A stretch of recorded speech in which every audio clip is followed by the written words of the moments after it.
Hi guys, আজ রান্না করব ছোট চিংড়ি দিয়ে পালং শাক ভাজি।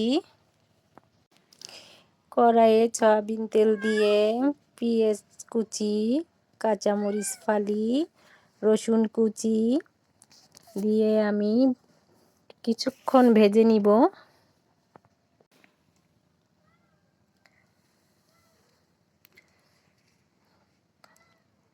কিছুক্ষণ ভেজে নিয়ে আমি ছোট চিংড়ি মাছ ধুয়ে কুটে রেখেছি, সেগুলো দিয়ে ভেজে নিব।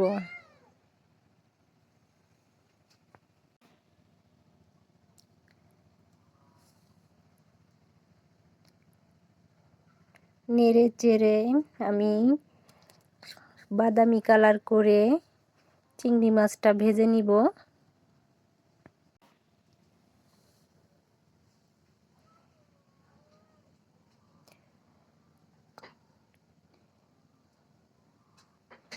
ভাজা হয়ে এসেছে, বাদামি কালার হয়ে গেলেই আমি ধুয়ে কুটে রেখেছি পালং শাকটা দিয়ে দিব।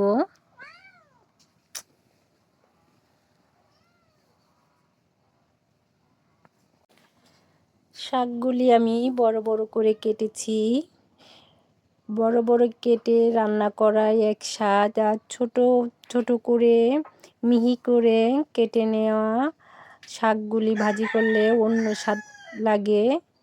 তো আমার কাছে বড় বড় করে কেটে নেওয়া শাকটাই মজা লাগে।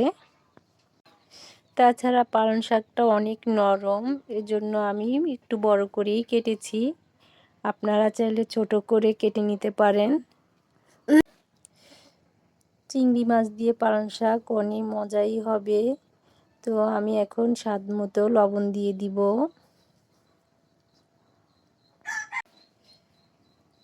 এখন উল্টে পাল্টে নেড়ে চেড়ে ভেজে নিতে হবে। আমি কিন্তু শাকটা একটুও পানি দিইনি, পানি ছাড়াই এই শাকটা ভাজি করে নিতে হবে।